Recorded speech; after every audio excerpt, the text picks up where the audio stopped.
Have you ever seen the look in your child's eyes when their father throws scalding coffee into their mother's face, right in front of them? I used to think betrayal was something that crept in quietly, behind closed doors. But sometimes, it erupts, loud and shameless, in the middle of a Sunday morning kitchen, with your child watching every second. He told me he loved me. But he emptied out our savings, the money we built for over a decade, and gave it to another woman. And somehow, he thought I'd stay silent. We lived on Maplewood Drive. One of those quiet, tree-lined streets in Grove City, Ohio, where everyone waves at each other, and the sound of lawnmowers on Saturday mornings is as predictable as church bells on Sundays. Our house was modest, a pale yellow two-story with white trim, a creaky front porch, and a swing that always seemed to catch the breeze just right. There were flower beds I tended with Owen on the weekends, and a little American flag Matt insisted on hanging out front every 4th of July. If someone had driven by and seen us through the window on a typical weeknight, they would have smiled. Inside, everything looked right. Matt usually sat at the dining table, laptop open, sleeves rolled up, his fingers tapping away on some bank document. I'd be packing tomorrow's lunch for Owen, humming under my breath, while a casserole baked in the oven. Owen, always barefoot, always sticky with something, would be curled on the rug flipping through his dinosaur book. On paper, we were the ideal family. In photos, we were postcard perfect. In real life, we functioned like clockwork. But clockwork doesn't mean closeness. And function doesn't mean joy. Matt had a reputation around town. Everyone knew him, not just because he worked at the regional branch on Main Street, but because he remembered names. He remembered stories. When Mrs. Carlyle came in to cash her pension, he'd ask, "How's that grandson of yours? Still building Lego cities?" When Coach Darnell stopped by, Matt always had a joke ready about the Buckeyes' losing streak. He had a way of making people feel seen, like they mattered. He wore confidence like a perfectly tailored suit. His shirts were always crisp, his ties neatly knotted, his smile, practiced to perfection. There wasn't a strand of hair out of place, not a scuff on his shoes. He was calm, collected, endlessly polite. People said things like, "That Matt is such a solid guy," or, "You're lucky to have a husband like him." And I believed them. Because I'd fallen in love with that version of him. The one who helped my mom fix her roof when she fell ill. The one who hand-wrote letters when we were long distance. The one who lit candles the night I told him I was pregnant. That man felt like home. As for me, well, nobody remembers the teacher wife unless she makes a fuss. And I didn't. I taught 2nd grade at Eastfield Elementary. Room 203, with the bee posters and the broken radiator that hummed in winter. I knew the birthdays of every kid in my class. I kept stickers in my drawer and Band-Aids in my pocket. I graded papers while stirring soup. I remembered the brand of cereal Owen liked even when it changed every month. I wasn't flashy. I didn't care for expensive things. I budgeted like it was a sport. Every coupon clipped, every receipt saved. Matt used to tease me, calling me his little financial advisor in sweatpants. I wore that like a badge of honor. We had dreams, sure, retirement by the lake someday, maybe a trip to Italy for our 15th anniversary. But for now, life was about the small wins. Owen learning to tie his shoes. Getting the electric bill under $80. Finding strawberries on sale. That was enough for me. I never needed grandeur. Just honesty. Just us. Just peace. In the evenings, when Owen was asleep, we'd sit on the porch swing. Sometimes we didn't even talk. Just watched the stars come out, felt the breeze carry the scent of cut grass and jasmine. There was comfort in the stillness. A kind of trust built not on grand declarations, but in how often someone shows up. Matt showed up. Every night. Home by 6:30, kiss on the cheek, stories about rude customers or broken printers at work. Always with that quiet voice, the kind that didn't rise, didn't shake, didn't leave room for doubt. But looking back, maybe that was the problem. Maybe silence isn't peace. Maybe stillness is where secrets hide best. But I wasn't thinking that yet. Not then. At that point, I was still the wife who believed she had it all. There was a time, years ago, maybe, when nights felt sacred. Once Owen was tucked into bed, his tiny arms still wrapped around a stuffed dinosaur. Matt and I would meet in the kitchen with a bottle of cheap red wine and 2 mismatched glasses. We didn't need much. The light above the stove would cast a soft glow across the counter, and we'd lean against it, barefoot, tired from the day, but together. We'd talk about everything and nothing. About the students who made me laugh. The old man who always forgot his PIN at the bank. Sometimes we just sat there, letting the silence be easy. There was this dream we shared. A little cabin by a lake. Matt wanted a screened porch, I wanted a garden. We'd pull out maps of Michigan or upstate New York, circle towns we couldn't pronounce, imagine sipping morning coffee as ducks paddled past the dock. He always said, "Someday, babe. Someday soon." I believed him. Because back then, his eyes met mine when he said it. But someday started feeling farther and farther away. It didn't happen all at once. That's the dangerous part. You never wake up and realize, today's the day my marriage became a performance. It's slower. Like watching a flower wilt, one petal at a time. Dinner started to feel quieter. He'd nod and say, while chewing, but he wasn't really there. His fork moved. His mouth chewed.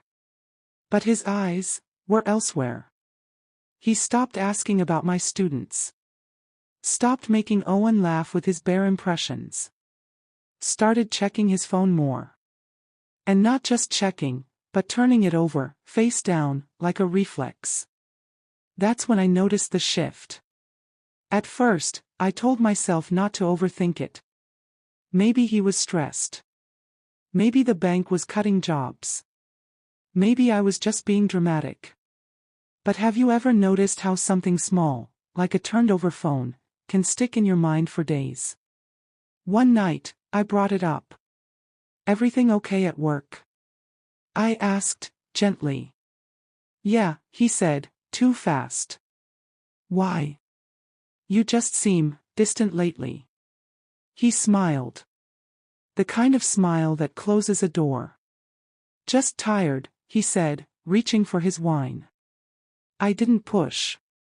I told myself not to become one of those wives. Not to pry. Not to be paranoid.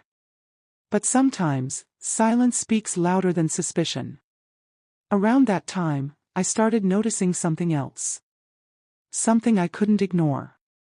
Our savings account, the one we both contributed to every month, wasn't growing. In fact, it was shrinking. Not dramatically. Just subtly. Slowly. Like a leak behind a wall. $100 here. $250 there. Little withdrawals I didn't recognize.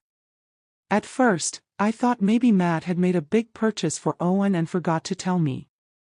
So I asked. "Hey, did you buy something at Branson's Auto last week?"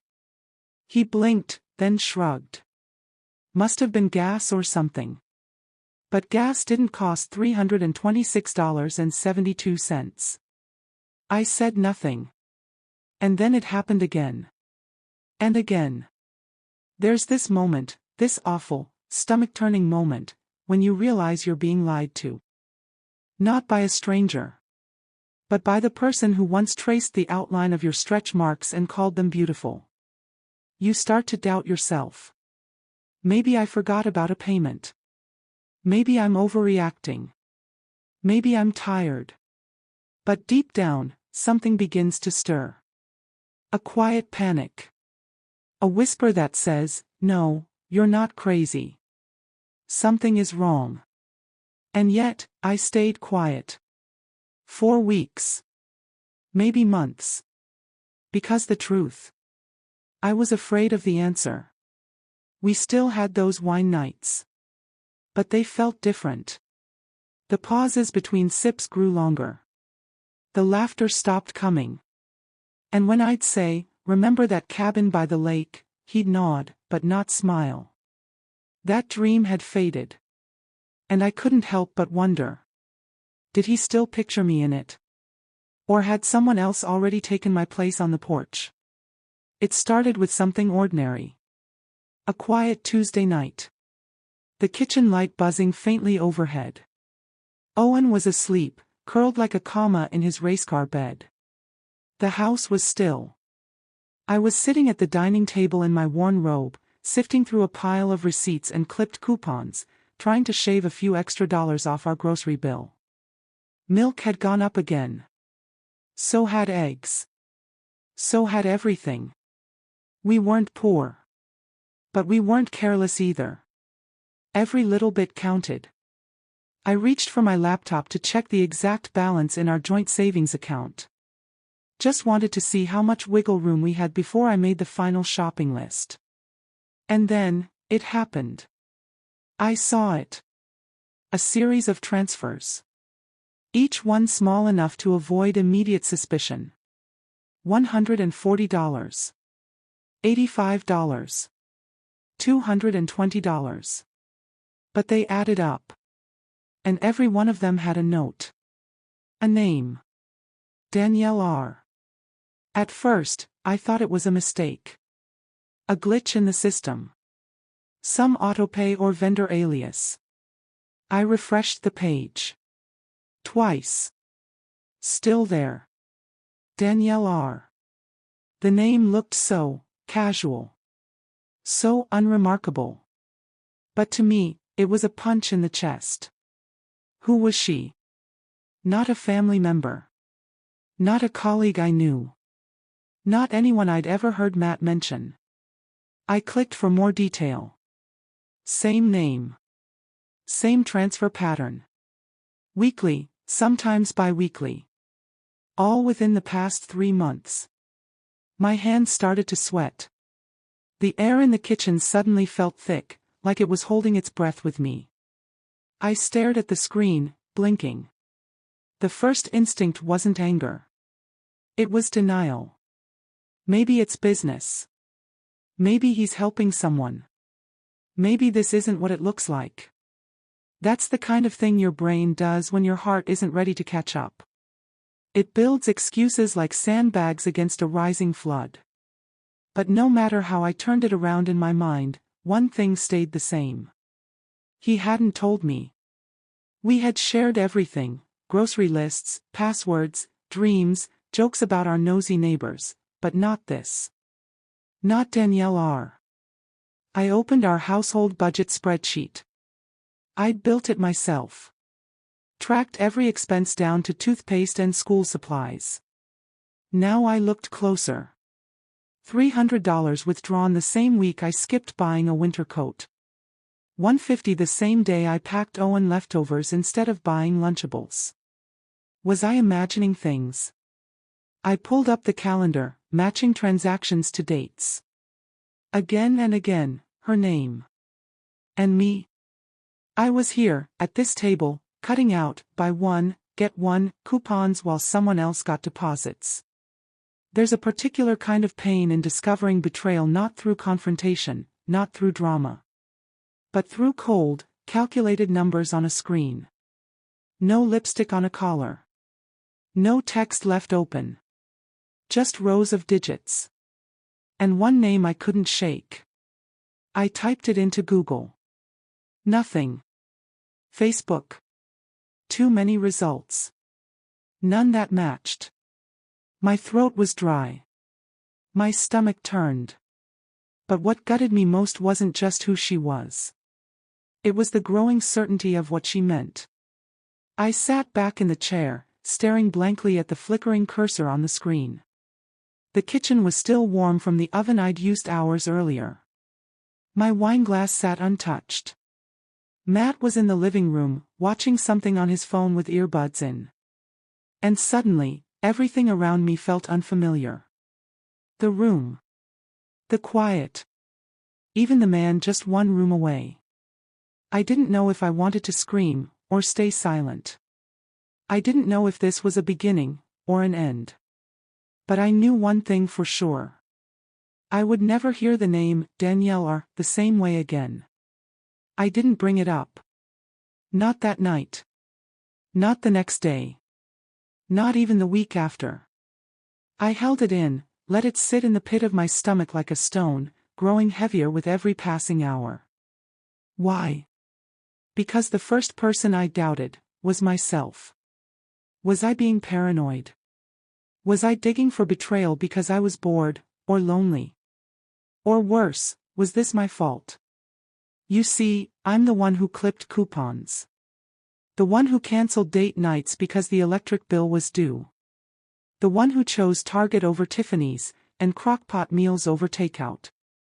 Maybe I'd made him feel trapped. Maybe he looked at me and saw routine, responsibility, restraint, while the world outside offered something wilder. Looser. Freer. Was I so focused on doing everything right that I forgot how to be exciting? That was the kind of question that kept me up at night, staring at the ceiling, listening to his breathing beside me, wondering if he was dreaming about someone else. Still, I didn't ask. Instead, I watched. Closely. Quietly. And the more I looked, the more I saw. It started with the smell. Matt never wore cologne. Said it was too strong, too flashy for bank work. But one evening, he came home smelling like sandalwood and citrus, sharp and unfamiliar. I asked, casually, new cologne? He blinked. Too fast. Then shrugged. Guy at work let me try his. Just messing around. He laughed after. But it was the kind of laugh that ends too quickly, like it's trying to hide something. Then came the shirts. Matt always ironed his own. He said he didn't trust those commercial starches. Usually, they were neat, but never perfect. A wrinkle near the cuff. A crease that didn't quite line up. But lately, they were immaculate. Crisp lines. Freshly steamed. Folded just so. I noticed he started choosing his blue shirt more often, the one he knew brought out his eyes. I asked where he was headed that morning. He said, just the usual. Nothing special. But his tie was a little tighter. His hair a little slicker. His cologne, not so faint this time. It's strange, how the little things scream louder once you're listening. His phone habits changed, too. He used to scroll while we watched TV, sharing funny videos, texting in plain sight. Now, he kept it in his pocket. Even in the bathroom. Face down on the nightstand. Notifications off. Password changed. And every time I'd ask, rough day? He'd say, just tired. Then smile. But not all the way. Not the way he used to, when smiles reached his eyes. One night, while folding laundry, I found a receipt tucked in the pocket of his jeans. Dinner for two. At a place we'd never been together. A place I couldn't afford without skipping groceries for the week.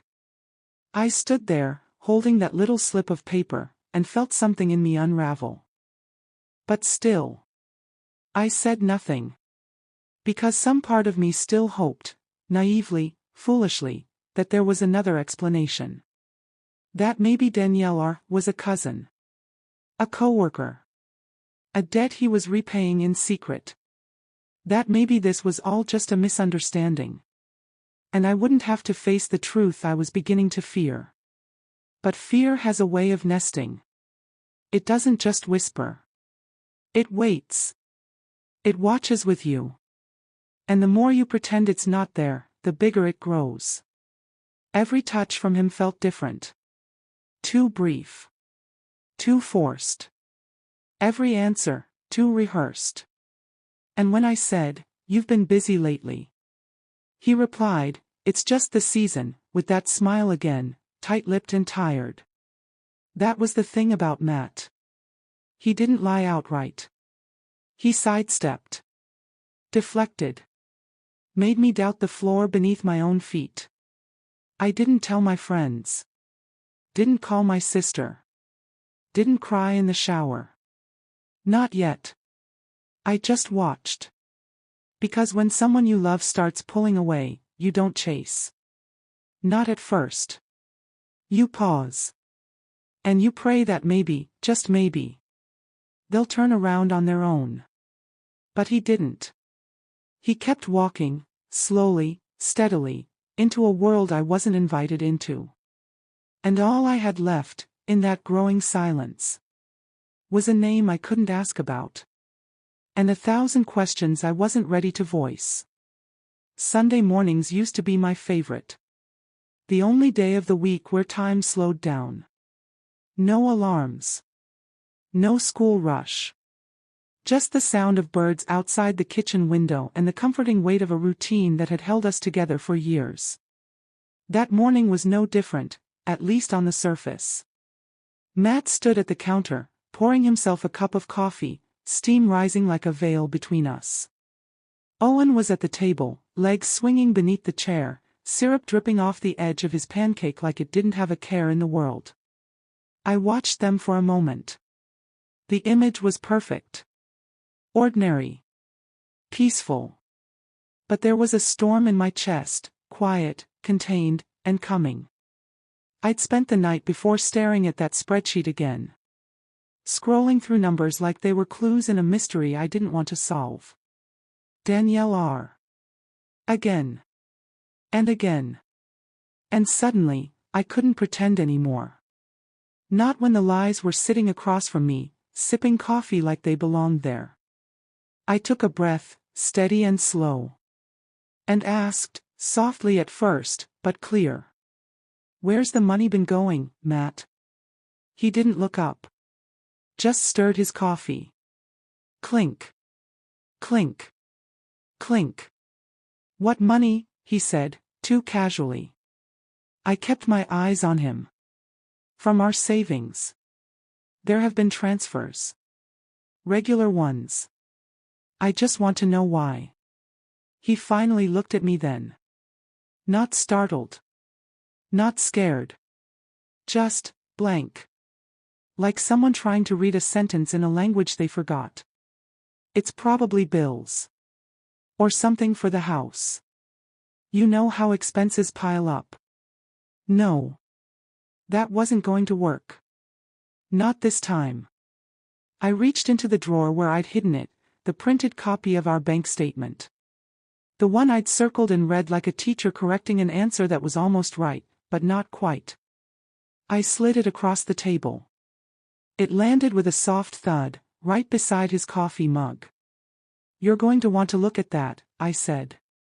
He glanced at it. Once. Quickly. Then leaned back in his chair like the paper burned his skin. "I don't know what this is about," he muttered. But he didn't reach for it. Didn't even pretend to explain. Owen kept eating, blissfully unaware, his face sticky with syrup, eyes wide as he arranged blueberries into smiley faces on his plate. I lowered my voice. "Matt. Don't lie. I'm not asking to fight. I just want the truth." Still, nothing. Just a shrug. A sigh. A refusal to meet my gaze. The silence stretched, too tight, too long. Until I broke it. "Who is Danielle R.?" The name hit the room like a match dropped into gasoline. Matt's jaw tightened. His fingers tapped once on the table. Then stopped. He didn't answer. Not right away. Just sat there, coffee going cold in front of him, pretending not to hear the sound of a family beginning to fracture. And me? I wasn't angry. Not yet. I was afraid. Afraid that the man I'd built a life with, the man eating pancakes across from our son, wasn't going to give me anything. Not even the dignity of an honest lie. Tell me, I said again, quieter this time. Please. Just tell me. And still. He didn't. Silence sat between us like a wall neither of us was willing to climb. Matt hadn't touched the statement. Hadn't uttered a single syllable since I said her name. Danielle R. It still hung in the air, heavy and sharp, like the metallic scent before a storm. Across the table, Owen was humming to himself, drawing a pancake dinosaur with syrup. He was the only thing in the room untouched by the tension. And I wanted, so badly, to keep it that way. But truth has a way of forcing itself in. And Matt's silence was no longer a shield. It was a confession. He stood up, abruptly, mechanically, walked back to the counter. Said nothing. His movements were slow. Too slow. He picked up the coffee pot, tilted it. Poured. I watched, frozen. The liquid hit the bottom of his mug in a quiet stream. It should have been an ordinary act. Mundane. But something about it felt dangerous. Deliberate. The way he held the mug too long. The way his knuckles tightened around the handle. The way he turned back toward me without meeting my eyes. And then, without warning. Without a word. Without a second's hesitation. He threw the coffee. The mug arced through the air like it had a purpose, like it had been waiting for this moment. It hit me full in the face. There was no time to scream. Only heat. Blinding, stinging, scalding heat. I gasped, instinct taking over, hands flying up, too late, too slow. The coffee soaked my cheek, ran down my neck, dripped into the collar of my nightgown. It clung to my skin like a punishment. My eyes burned. My breath caught. My heart stopped. For a second, I didn't even know what had happened. Then. A shriek. Not mine. Owen. He dropped his fork. Stood up so fast his chair tipped over behind him. Mommy. That was when I felt it. The weight of it all. The betrayal. The humiliation. The fact that our son had just watched his father assault his mother over breakfast. I turned toward him, dazed. His face was pale, his little fists clenched. He didn't understand, but he understood enough. I reached for a napkin. Pressed it to my cheek. It didn't help. The heat was inside now. Under my skin. And not just from the coffee. Matt stood there, watching. No apology. No remorse. Just a blank expression, like he was watching something on TV that didn't interest him anymore. Then, calmly, he set the empty mug down. Walked to the door. Opened it. Paused, only to grab his coat off the hook like it was just another errand. And left. The door slammed behind him. Hard enough to rattle the frame. The silence afterward was deafening. And in that silence, I felt something inside me harden. Because it wasn't just the burn on my face that hurt. It was the way he walked away. Like I was nothing. What do you say to your child after his father throws coffee at his mother? What do you say when his little body is shaking, eyes wide, mouth open in a silent scream that doesn't know how to land? What do you say when your own face is still burning? I pulled Owen close that morning, my nightgown clinging to my damp skin, my hands trembling, and held him so tight I thought my arms would snap. His heart was pounding against mine. He didn't cry. Not yet. He just looked at me, waiting for an answer that would make it all make sense. Papa's just tired, I whispered. He didn't mean to. It's not your fault. I don't know why I said that. Maybe to protect him. Maybe to protect myself. Maybe because I wasn't ready to admit the truth out loud. For the next few days, I moved like a ghost. My face was red and sore where the coffee had landed. I dabbed it with aloe and covered the worst of it with makeup, but it still stung, physically and emotionally. I told the school I'd spilled soup while cooking. Told the neighbors I'd tripped in the kitchen. Nobody questioned it. Because that's how the suburbs work. You can scream into your morning coffee and still wave politely across the lawn. Matt didn't come back.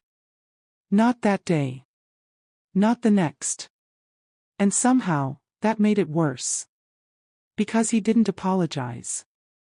Didn't text. Didn't check to see if Owen was okay. It was like he'd disappeared into a world where we never existed. And I was left with the aftermath. Not just the mess on the floor, but the silence in my son's eyes. Owen stopped asking for pancakes. He clung to me more, followed me from room to room like a shadow that didn't want to be left behind. At night, he crawled into my bed without a word and curled into the smallest version of himself. And I let him. Because I needed the warmth too. We were two bodies trying to figure out how to feel safe again in a house that had betrayed us. One night, I was folding laundry on the couch, and Owen was drawing in his sketchbook. He didn't look up when he spoke. "Mom, does Papa love you?" I froze. The towel in my hand slipped to the floor. "Of course," I said automatically, too quickly. "Why would you ask that?" He shrugged, still drawing. "Sometimes I pretend to be asleep when I'm not," he said quietly. "Like when Papa used to say, 'I love you,' and kiss you goodnight." I was awake. He looked up then, eyes serious in a way no 7-year-olds should be. It sounded like pretending. I didn't know what to say. Because he was right. And because it terrified me that he had noticed before I did. Children don't understand manipulation. They don't know what gaslighting means. But they understand tone. They understand presence. They know when love feels hollow.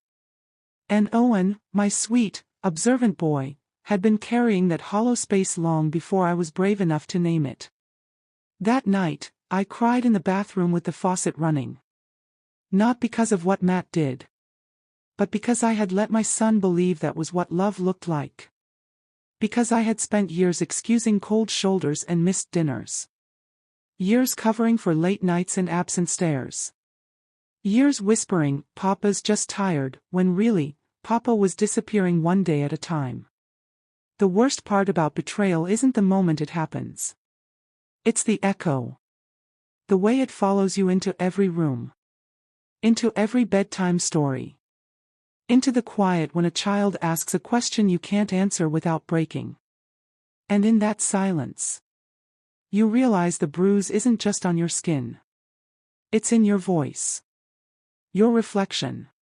Your child's eyes. The day I walked into the lawyer's office, the receptionist looked at me like I was lost. Maybe I was. But not in the way she thought. I wasn't lost because I didn't know where I was. I was lost because I had spent years building a life that never really belonged to me. And now I was ready to take it back. I told the attorney everything. Not just about the money. Not just the coffee. But the silence. The lies. The little deaths that had chipped away at me until there was almost nothing left. He didn't ask me why I hadn't left sooner. He just handed me a pen and said, "Let's begin." The next day, I went to the bank. Stood in line with my hair still damp, no makeup, sweatshirt 2 sizes too big. And I withdrew every last cent from the account. The one we'd built for 12 years. The one I had watched drain, slowly, silently, for someone else. As I signed the form, my hand didn't even shake. Because I wasn't taking revenge. I was reclaiming what was mine. Later that week, I sat at the kitchen table, the same table where the mug had flown, and stared at my phone. The name stared back at me like a dare. Danielle R. I'd searched for her. I'd found her. Young. Blonde. Bright smile. An Instagram page full of coffee cups and office selfies and "living my best life" captions. She worked in Matt's old department.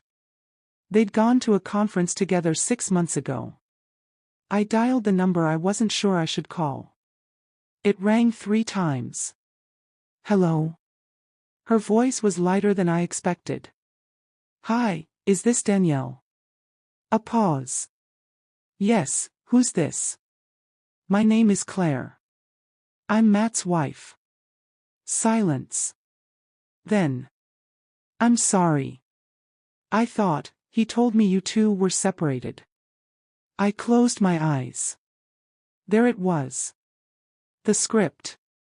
The spin. He said you were controlling. That you didn't want him to have friends. That you were more like a financial partner than a wife.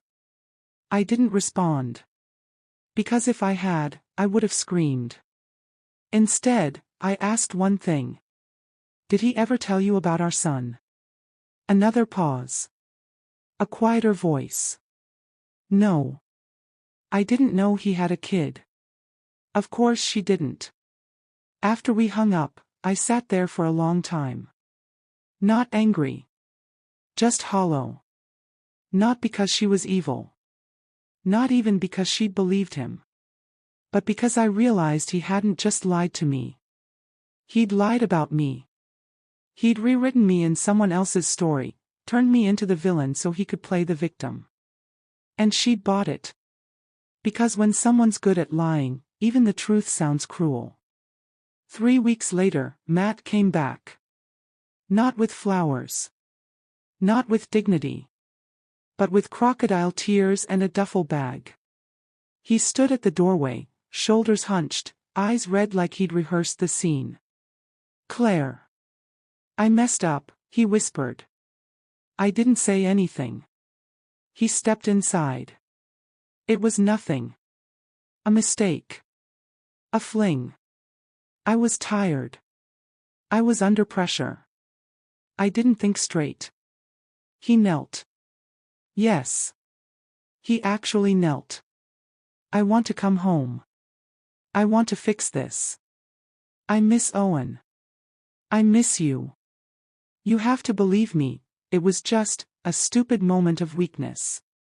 He used the word like it could clean the slate. Weakness. Moment. As if betrayal was a sneeze. An accident. A hiccup in an otherwise perfect record. I walked to the drawer. Took out a single sheet of paper. Set it on the table in front of him. He looked down. His breath caught. Divorce papers. Signed. Dated. All that was left was his signature. He looked up, mouth open. Claire, please. Don't do this. It was just. I cut him off. A moment of weakness. He nodded. A mistake. A heat of the moment thing. And that's when I finally smiled. Not kindly. Not cruelly. Just, cleanly. Then you didn't need 12 years of our savings to keep it warm. He stood. Stared. Speechless. And I watched the realization settle into his face. Not that I hated him. But that I was done. I washed my face with cold water that night. Let it run over the red skin, down my neck, into the collar of a shirt I hadn't changed all day. But the cold didn't wake me. The water didn't strip the burn from my cheek or the weight from my chest. Because the real awakening didn't come from temperature. It came from my son's eyes. Owen looked at me like I was a question he wasn't old enough to ask. Like he was searching for the version of me that existed before the shouting, before the lies, before the coffee. And in that moment, I knew something with terrifying clarity. I could fall apart. Or I could become the answer. So I chose. I went back to work. Put on my cardigan, grabbed my lesson plans, and stood in front of a room full of second graders like nothing had cracked open inside me. I packed lunches. Read bedtime stories. Walked Owen to school through crisp autumn mornings like the world hadn't shifted under our feet. And every day, I healed in the smallest ways. A drawing from a student. A moment of laughter. A hug from my son that lingered a little longer than usual. I didn't hate Matt. But I didn't forgive him either. Because forgiveness, at least for me, is not the absence of pain. It's the presence of dignity. And some things, some betrayals, aren't meant to be wrapped up in a bow and placed in the lesson learned pile. Some wounds are meant to stay visible. Not to shame the one who caused them, but to remind the one who survived them, you did. A hot cup of coffee can burn the skin. But the words we say, and the ones we choose not to, those burn deeper. They linger in memories. They echo in a child's silence. They stain trust in places no doctor can reach. And yet, here I am. Still standing. Still teaching. Still raising a boy who knows that love isn't supposed to look like walking away. People ask me if I ever think about him. I don't. I think about Owen. And about that one night, weeks later, when he asked, right before bed, "Mom, if Dad ever came back again, would you forgive him?" He wasn't asking for Matt. He was asking for me. For whether strength meant softness. Whether love meant letting go. Whether healing meant forgetting. And I didn't answer him. Not right away. Because honestly, I'm still not sure. Would you? If someone burned you in front of your child. Not just with coffee, but with betrayal, with blame, with silence. Would you offer them peace? Or protection? Forgiveness? Or fire? If you were me, and your child looked you in the eye, and asked, "Did you forgive Dad?" What would you say? I want to know. I want to hear from people who've been where I've been, or never want to be. Leave a comment below. Would you choose to forgive? Or would you choose to remember? Because sometimes, survival isn't about what you let go of. It's about what you finally refuse to carry.